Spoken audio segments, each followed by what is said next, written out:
No vídeo de hoje eu trago para vocês um box que foi muito aguardado pelos fãs do Black Sabbath. Um box que traz nada mais nada menos que 4 relançamentos pela primeira vez em uma nova masterização. Estou falando desse box aqui, ó. Anno Domini 1989-1995. Um box que traz nada mais nada menos que 4 álbuns da fase do Tony Martin e que conta ali com grandes nomes de peso ali nas gravações desse álbum e que tem muitas curiosidades acerca deles. Roda a vinheta! Finalmente, em meados de 2024, é lançado o tão aguardado box Anno Domini 1989-1995 dos Black Sabbath. Aquele box que reúne ali aqueles 4 álbuns da época do Tony Martin. Mas antes de falar sobre o conteúdo desse box, que também quero mostrar ele com muito detalhe no final do vídeo, nós precisamos voltar ali um pouquinho no tempo ali, né, mais ou menos no início de 1984, quando houve uma debandada geral ali do Black Sabbath, né? Saiu Geezer Butler, saiu Ian Gillan, né? O Biff Bevan não sabia se saía ou se continuava, né? E depois ele acabou saindo, depois retornou. E aí o Black Sabbath começou a passar por vários integrantes, né? Gravaram álbuns ali como Seventh Star, entra e sai de novo vários integrantes, gravam ali o Eternal Idol e na hora de praticamente estar finalizado eles trocam de vocalista. E entra o Tony Martin ali para só gravar a voz, já que já estava tudo composto, né? Grava a voz do Eternal Idol e tem aquela turnê muito pequenininha, né, de divulgação do álbum. Inclusive, para quem perdeu o vídeo falando do Eternal Idol, que eu fiz aqui no canal, eu vou deixar o link aqui abaixo e o card aqui acima, né? Onde eu conto todas as histórias referentes à época do Eternal Idol. Bom, mas o que aconteceu? Realmente, né? Acabou essa micro turnê do Eternal Idol, que foram praticamente ali 20 shows, mais ou menos, né? Novamente houve uma debandada geral ali da banda, né? Saiu o baterista, né? O baixista Joe Burt estava praticamente ali com o pé já fora do Black Sabbath. Foi quando então Tony Iommi resolveu convidar Cozy Powell para entrar no Black Sabbath, né? Então começaram ali algumas sessões ali com Cozy Powell, Tony Iommi e Tony Martin, escrevendo novas músicas, que viria a ser um novo álbum, até que Tony Iommi com Gail Finicus resolveram ter uma conversa em querer trazer Ronnie James Dio de volta para o Black Sabbath nessa época, né? Mas a coisa ali não foi adiante, não se sabe porquê, né? Talvez Dio já tivesse com a sua carreira praticamente já estabelecida ali, né? No meio dos anos 80, não quis voltar para o Black Sabbath nessa época. Chegaram até cogitar os dois ali e tentar trazer por uma segunda vez o David Coverdale, porque o David Coverdale foi convidado a entrar no Black Sabbath ali logo após a saída do Gillan, mas isso eu vou deixar para contar quando trouxer o Seventh Star aqui para vocês. Mas o David Coverdale também estava com sua carreira ali muito boa ali no Whitesnake, também não aceitou. Então eles resolveram seguir adiante ali com o grupo, né? E nesse meio tempo, nas primeiras sessões, o Joe Burt saiu da banda, então eles ficaram sem baixista. Foi então nessa época então que Tony Iommi conheceu o então empresário Miles Copland. Miles Copland é irmão do baterista do The Police, Stewart Copeland. E esse Miles Copland, ele era, na época, o dono da gravadora IRS. E como o Black Sabbath estava sem gravadora, porque as vendas e a turnê do Eternal Idol foi muito baixa, que eles ficaram sem gravadora. Eles tiveram que sair do casting da gravadora Warner, nos Estados Unidos, e Vertigo, no Reino Unido. E acabaram aceitando a entrar nessa gravadora IRS, justamente porque Miles Copland deu carta branca para o Tony Iommi, deixou ele compor o que ele quisesse para lançar o álbum da maneira como ele quisesse.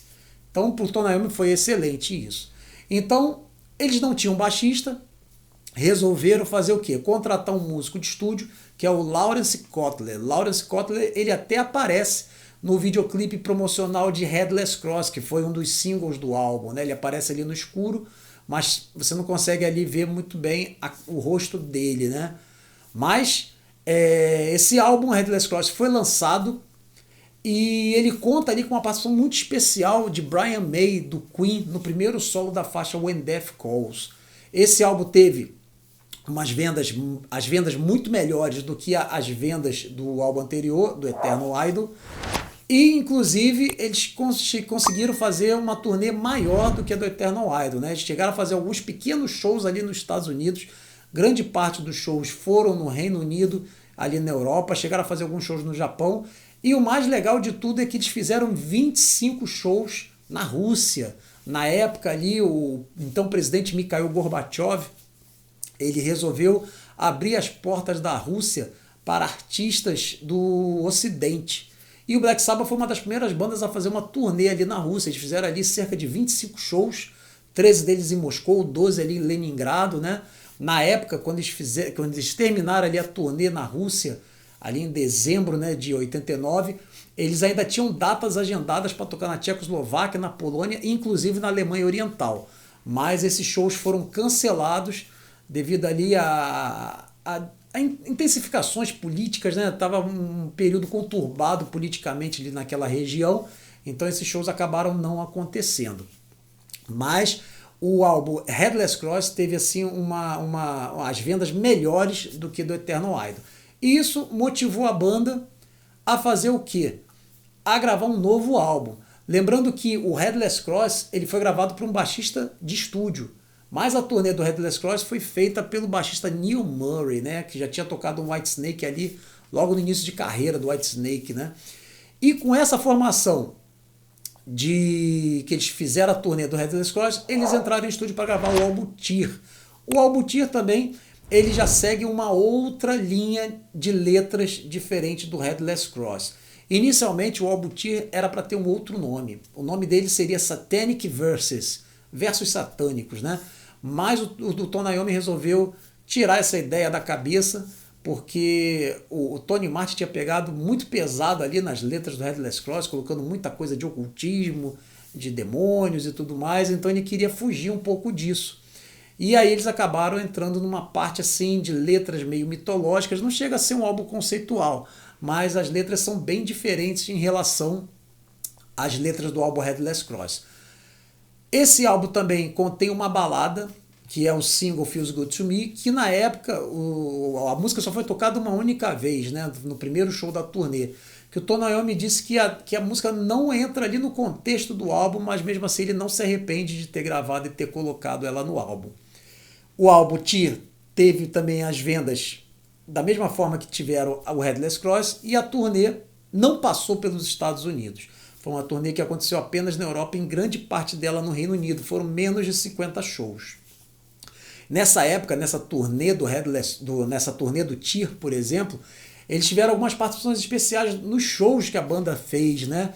Em um show apareceu ali o Ian Gillan, né? Que deu uma participação ali no Bis, né? No Encore, né? Também houve uma participação do Brian May e também houve uma participação do Geezer Butler.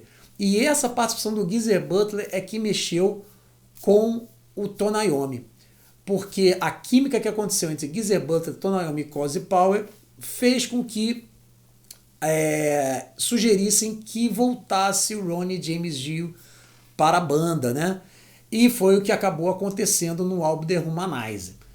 Eles mandaram embora o Tony Martin, e o Tony Martin resolveu, já que estava desempregado, resolveu fazer o seu primeiro álbum solo nessa época, que é o álbum Back Where I Belong, um álbum muito bom, que infelizmente está fora de catálogo, e que nesse álbum o próprio Tony Martin conta ali com participações especiais do próprio Gelf Nichols, Cozy Powell, Neil Murray, né, entre outros, e ele regravou ali, ele fez uma nova versão da música Jerusalem, que aparece no álbum Tear.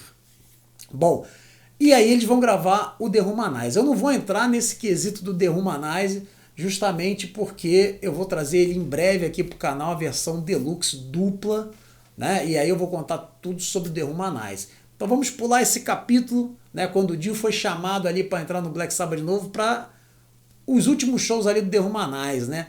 Que o Black Sabbath foi chamado para abrir os shows do Ozzy Osbourne. Bom, o Dio não quis aceitar essa proposta. Foi então que o Dio nessa época saiu da banda, tiveram que chamar às pressas ali o Rob Halford para poder dar preencher uma lacuna, né? Mas o Rob Halford só cantou nesses 2 shows, e aí ficou aquela interrogação: será que vai haver uma reunião do Black Sabbath com a sua formação original? Era o esperado, mas não aconteceu. O que aconteceu foi que Ozzy Osbourne continuou com a sua carreira solo e o Black Sabbath voltou a encontrar novos integrantes para gravar o próximo álbum, que foi o Cross Purposes. Foi então que eles trouxeram de volta o Tony Martin para cantar, Geezer Butler permaneceu na banda, e eles queriam trazer também o Cozy Powell de novo, mas o Cozy Powell já estava com contrato com outros artistas e não podia participar do Black Sabbath. Foi então que eles tiveram que trazer Bob Rondinelli. E Bob Rondinelli, na época, estava fazendo as sessões de gravações de um álbum do Quiet Riot, o Terrify. E aí ele simplesmente abandonou o Quiet Riot e foi lá gravar com o Black Sabbath, né? E aí eles gravaram então o álbum Cross Purpose. O interessante desse álbum Cross Purpose é que ele tem duas curiosidades bem bacanas. A primeira é que a faixa Cardinal Sin não era para ter esse nome. Na verdade, o nome real dessa música era Sin Cardinal Sin. Mas ali na impressão do álbum, né, acabou saindo Cardinal Sin, acabou saindo errado e ficou dessa forma. E a outra curiosidade bem bacana é que a faixa Evil Eye é uma faixa que foi coescrita com Ed Van Halen. Então Tony Iommi e Ed Van Halen eles escreveram juntos essa música, mas não sabe por que não aparecem os créditos de Ed Van Halen nessa música. Não se sabe se é por conta de gravadora, né, contrato, não se sabe, né? Bom, essa turnê do Cross Purpose também foi uma turnê que foi melhor do que as turnês do Headless Cross e do Tyr. Inclusive, alguns shows que eles fizeram no Reino Unido rendeu um box set ao vivo, o Cross Purpose Live, que na época eu cheguei até a ter esse box set, né? Vinha um CD e mais um VHS. O VHS vinha um show ali completo e o CD vinha ali faltando umas 2 ou 3 músicas, não lembro, né? E foi tipo assim, foi um registro ali daquela turnê muito bacana, né? Que eles revisitaram ali algumas músicas que estavam esquecidas ali do Black Sabbath, que eles não tocavam já há muitos anos, como o caso Sabbath Bloody Sabbath. E no final dessa turnê, o que acontece? Bob Rondinelli resolve sair da banda. E aí? O que eles tinham que fazer, já que eles ainda tinham shows agendados na América do Sul? Foi então que eles tiveram a ideia de trazer Bill Ward para preencher essa lacuna. Bill Ward não foi considerado nessa época um membro oficial ali do Black Sabbath. Ele apenas foi trazido ali como um convidado, como um amigo, para poder finalizar ali a turnê do Cross Purposes. Então Bill Ward tocou apenas em 3 shows. Foi no Brasil, no Chile e na Argentina. Terminado essa turnê, novamente a banda foi cada um para o seu lado. O Geezer Butler saiu da banda. Na época o Geezer Butler voltou a tocar com Ozzy Osbourne, né, para a turnê do Osmosis. Bill Ward também saiu da banda. E ficou novamente Tony Martin, Tony Iommi e Guelph Nichols. Foi então que Tony Iommi conversou com Cozy Powell e Neil Murray para voltarem para o Black Sabbath. Bom, eles aceitaram, mas eles não podiam estar integralmente ali com o Black Sabbath em estúdio, né, quando foram gravar o álbum Forbidden, porque eles estavam ali com término de contrato a ser cumprido com outros artistas. Então eles praticamente ali não conseguiam estar os 5 juntos dentro do estúdio para poder compor e gravar o álbum. E nessa época a banda Body Count estava explodindo, estava um sucesso muito grande. E o Miles Copland, o então dono da gravadora IRS, praticamente, ele não sugeriu, mas ele praticamente falou que eles tinham que trabalhar com o Ice-T do Body Count. Mas aí, isso porque o então Miles Copland ouviu uma demo da faixa War Pigs do Black Sabbath. E isso aí fez com que ele pensasse, poxa, vou trazer o Body Count pro Black Sabbath para ver o que acontece, né?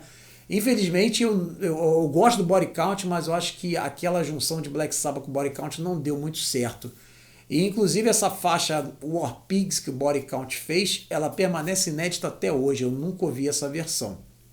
Bom, então eles acabaram ali tendo uma conversa e decidiram, o presidente da IRS decidiu que o Ernie C., então o guitarrista do Body Count, ia produzir o álbum. E para quem já ouviu os álbuns do Body Count, você percebe que tem uma sonoridade bem crua, né? Bem seca, né? E foi isso que ele fez com a sonoridade do Black Sabbath, que muita gente não gostou do disco por conta dessa mixagem que foi feita, né? E logo na primeira faixa, Illusions of Power, já aparece ali uma participação especial do Ice-T cantando ali um trecho da música como se fosse um rap, né? Bom, é a única faixa ali que não me agrada muito nesse álbum, achei que foi uma coisa que não combinou, né? Bom, mas eles gravaram o álbum saiu, o álbum também foi feito assim, numa condição muito esquisita, porque já estava em andamento ali, durante as gravações do álbum, já estava em andamento uma possível reunião da formação original do Black Sabbath, então o álbum assim foi meio que gravado rápido, né? Dizem, o próprio Tony Iommi diz que o álbum foi gravado em 10 dias, né? Não se sabe se isso realmente é verdade ou não, mas isso fez com que o álbum não fosse realmente o que a gente desejaria que fosse, né? E eles fizeram a turnê do álbum, né? Foi uma turnê relativamente bacana, eles tocaram poucas datas ali nos Estados Unidos, grande parte dos shows foi na Europa, e até que com o fim da turnê já estava em negociação a reunião da formação original.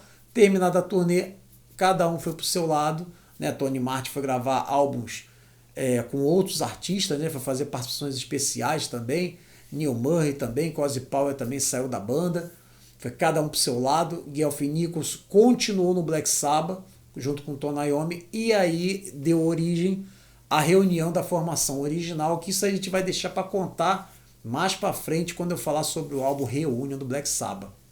Mas esse box acabou nos agraciando com uma versão inédita, uma mixagem inédita do álbum Forbidden, que ficou bem diferente da versão original e que eu gostei muito e que eu quero mostrar o interior desse box com muito detalhe para vocês agora. Vamos lá?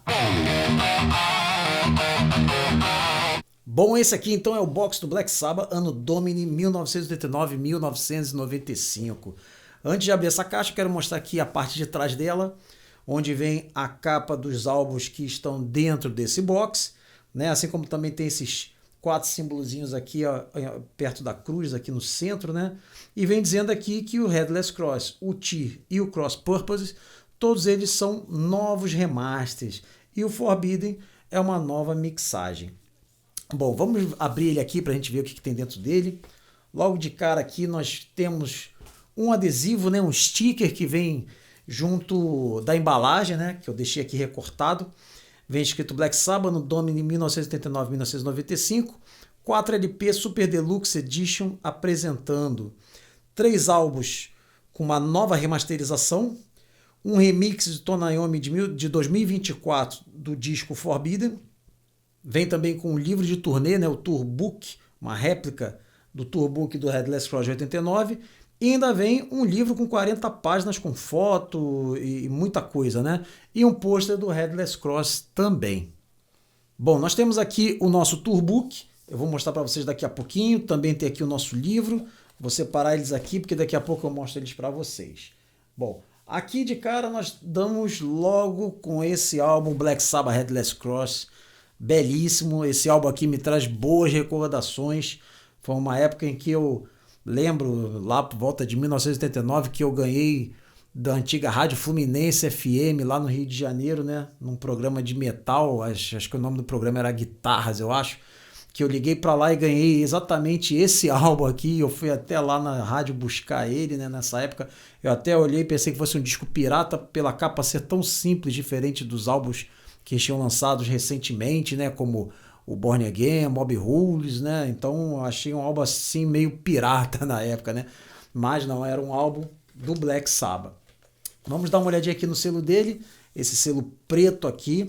As músicas do lado 1 são The Gates of Hell, Headless Cross, Devil and Daughter, When Death Calls. Interessante aqui é que essa faixa Devil and Daughter não era para ter esse nome.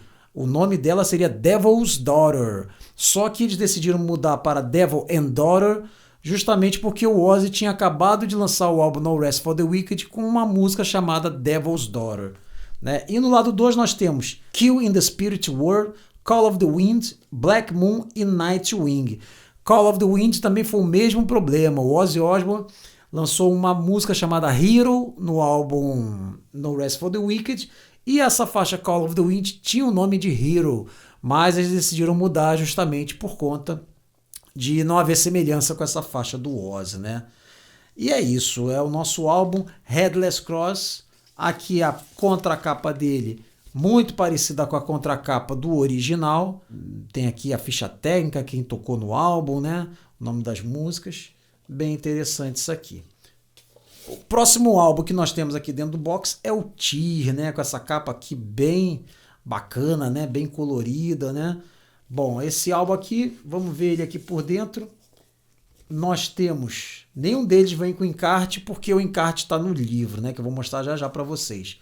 Bom, aqui no lado 1 nós temos as faixas Anumundi, The Lawmaker, Jerusalem e Sabbath Stones. E no lado 2 nós temos a faixa The Bed of Tear, Odin's Court, Valhalla, Feels Good to Me, que foi o single, e Heaven in Black. Então esse álbum aqui é o nosso álbum Tear, aqui está a contracapa dele, igualzinho à versão original que foi lançada na época, né? Com o nome das músicas, aqui a ficha técnica, muito bacana. Aqui logo em seguida nós temos o próximo álbum, que é o álbum Cross Purposes. Lembrando que essa capa aqui é muito parecida com um single do Scorpions que foi lançado 3 anos antes, né? O Send Me an Angel. É bem parecida essa capa, né? Não se sabe se foi imitação, né? Se foi plágio ou se foi coincidência, né? Bom, vamos ver aqui o álbum por dentro. Ele tem as faixas aqui no lado 1. Eyewitness, Cross of Thorns, Psychophobia, Virtual Death, Immaculate Deception. E no lado 2 nós temos Dying for Love, Back to Eden, Then Hand That Rocks the Cradle, que foi o single do álbum, né?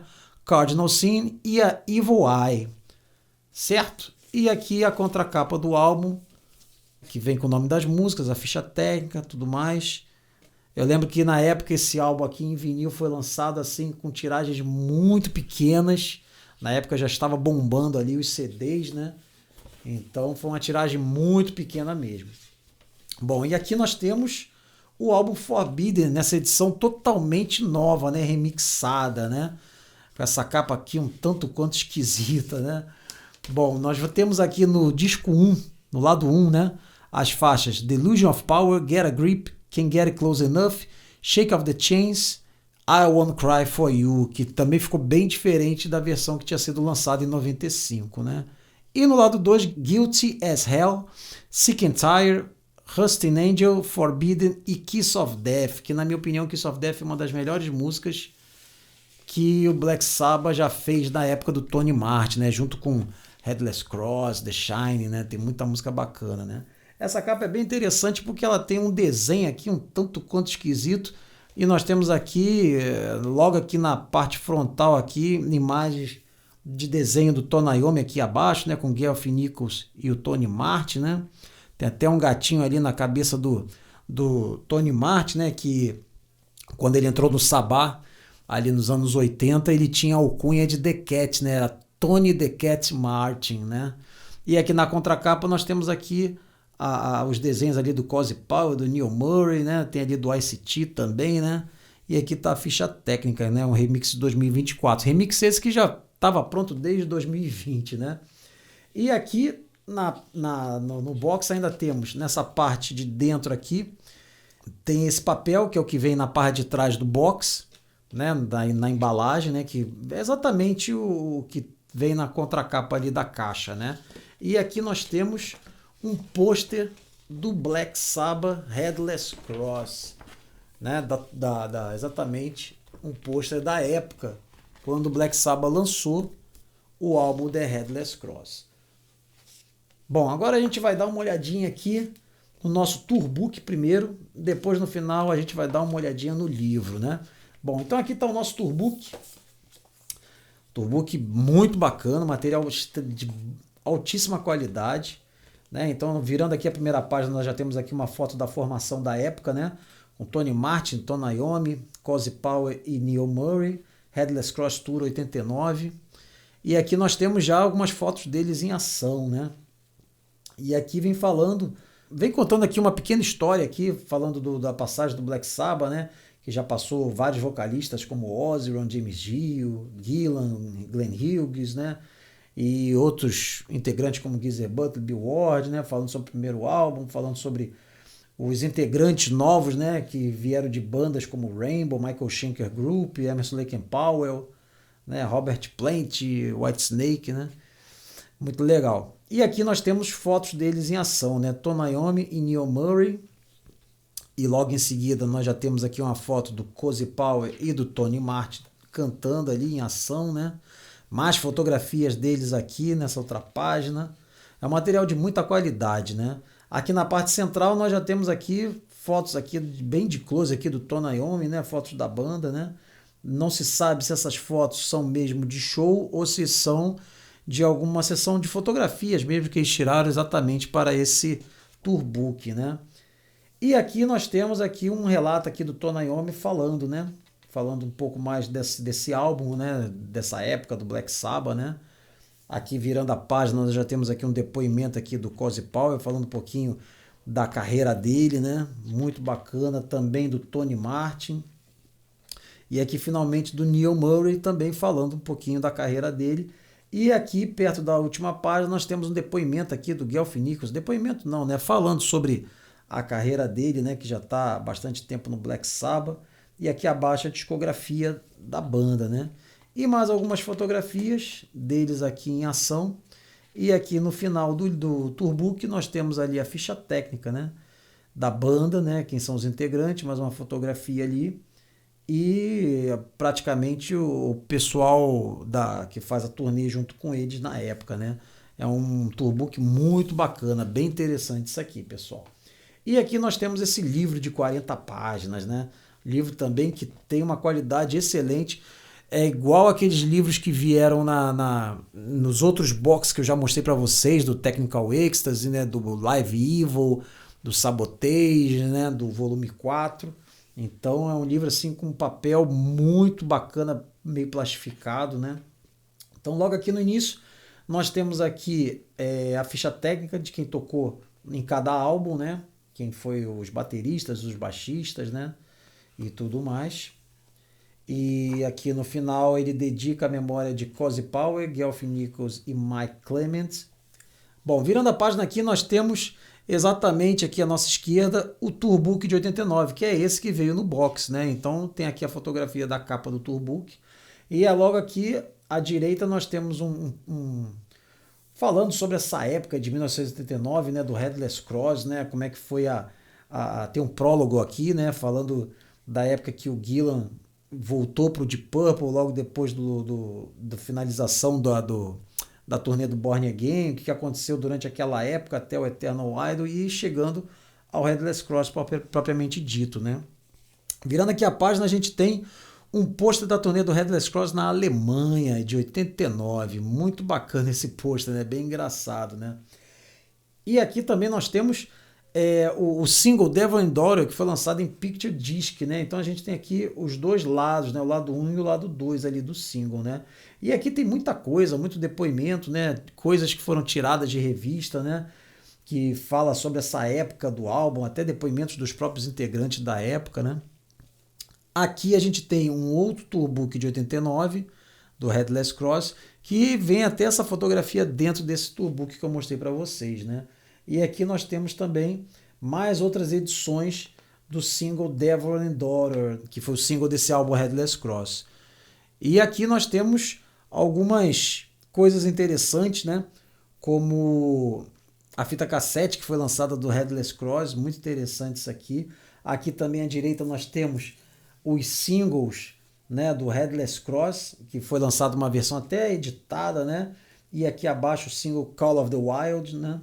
Muito bacana isso aqui, né? Muito depoimento bacana, que depois vou até deixar algumas fotografias lá no canal do Montana no Instagram para quem quiser dar uma conferida. Aqui a gente já tem um anúncio do Reino Unido, né? Falando sobre o álbum Headless Cross que havia sido lançado, né? Aqui também nós temos alguns cartazes de shows, né? Aqui falando sobre onde eles iam tocar ali no Reino Unido. Muito bacana, né? Aqui a gente tem a capa da revista Kerrang, onde apresenta ali o Tony Iommi na capa, né? De abril de 89. Mais outros single aqui, né? Mais outro single do Headless Cross, aqui dessa vez autografado. Muito legal, de Headless Cross e Devil and Daughter. Bacana, né? Outra capa de revista da época, de agosto de 89, da Metal Hammer. Uma foto clássica aqui, essa foto aqui já tinha visto já em algumas revistas, né? De 89. E aqui a turnê 90-91 do álbum Tear, logo nessa capa aqui, né? Repare que não teve muitos shows, né? E foi uma turnê basicamente curta, né? De setembro até iniciozinho de novembro, né? E aqui começam os depoimentos da época do Tear, né? Da época que o álbum foi lançado, né? Muita coisa deles falando sobre o LP, né? Aqui nessa outra página nós temos o pôster da turnê do Tear, né?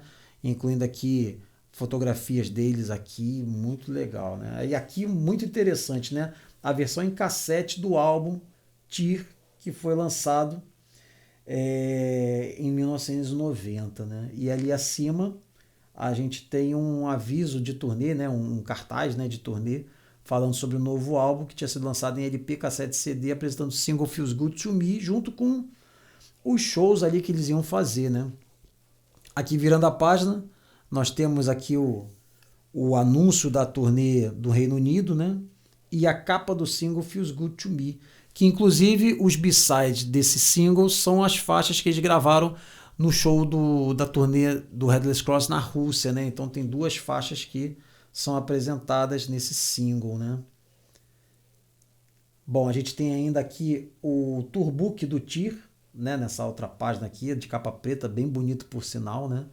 E aqui vem falando sobre o intervalo que houve nessa época, né, de 91 a 93, que foi a época que quando Ronnie James Dio retornou ao Black Sabbath junto com Vinnie Appice.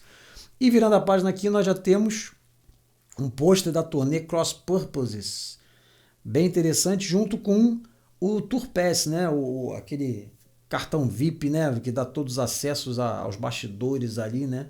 E aqui já uma foto da banda na formação dessa época, né, de 94, ali com Bob Rondinelli, Tony Iommi, Tony Martin, Geezer Butler. Bem legal. Virando aqui a página, a gente já tem aqui mais uma capa de revista, né, da revista Bang, com a fotografia da banda, né? Bem bacana. Nós temos aqui dois pôsteres da turnê Cross Purposes aqui ao lado. Aqui a gente tem a capa daquele box que eu falei para vocês, né, do Cross Purpose Live, que vinha com VHS e um CD. Esperamos que algum dia isso seja lançado em vinil, né? E virando aqui a página, a gente tem mais um outro pôster da turnê Cross Purposes, né? Muito legal isso aqui. E já aqui ao lado já começam falando sobre o álbum Forbidden, né? Então aqui a gente tem o anúncio da turnê no Reino Unido, da turnê do Forbidden. Aqui nós já temos já uma fotografia da formação da época, né? Já de volta com Cozy Powell e Neil Murray. Aqui a gente tem um cartãozinho de acesso, né, ali para os bastidores. Muito legal, né? Aqui a gente já tem a capa do single Get a Grip. Eu lembro na época, até cheguei a ver esse single, mas não comprei porque não tinha nenhuma música ali que fosse inédita, né? Até porque a faixa que vinha ali de inédita, né, depois saiu até numa coletânea, né, com outras faixas, né? E aqui abaixo a gente também tem o anúncio do Forbidden, né, quando ele foi lançado ali, né, quem produziu e tudo mais, que foi lançado em 5 de junho, né? Muito bacana, né? E aqui a gente tem o epílogo falando disso aí, né? Feito por Hugh Gilmore em 2024, né? Bem bacana. E agora nós temos os encartes dos álbuns, né, que estão vindo agora no livro, né? Então aqui a gente tem todas as letras do Headless Cross. É exatamente o mesmo encarte que vinha, né, que eu lembro que era uma folha de frente e verso que vinha com as letras das músicas. É exatamente o que nós temos aqui. Logo em seguida nós temos o encarte do álbum Tear, com todas as letras das músicas, que eu lembro também que era uma folha de frente e verso que vinha com tudo isso aí. Logo em seguida, nós já temos aqui as letras do álbum Cross Purposes, né? Esse álbum, na época, eu não tive ele em vinil, eu já tive ele em CD, então não posso afirmar se era a mesma coisa, né? Da mesma forma que o Forbidden também só tive ele em CD, e aqui vem com a letra de todas as músicas, né? Muito bacana. E aqui a gente tem no final a ficha técnica aqui, né? Quem produziu cada álbum, quem é o compositor de cada uma das músicas, né? É interessante porque até então, nessa época, era um pouco sombrio ali saber quem que tinha feito o quê, né? E aqui vem dizendo quem que compôs cada música, né? Então isso é bem interessante, né? A ficha técnica nessa época do Sabá era um pouco confusa, né? Não dava para saber quem que tinha feito o que, né? E aqui nas últimas páginas nós não temos mais nada, certo? Então esse aqui é o nosso box Anno Domini 1989-1995, que marca a época em que o Tony Martin era vocalista da banda. É isso aí, pessoal. Bom, espero que tenham gostado do vídeo de hoje. Se gostou, dê o seu like, compartilhe para que o algoritmo do YouTube possa levar esse vídeo e os outros aqui do canal para mais e mais pessoas. Também não esqueça de deixar o seu comentário, pois eu leio todos eles. E caso queira se inscrever no canal, não esqueça de ativar o sino de notificações, porque toda quinta-feira tem vídeo novo aqui no canal. Valeu!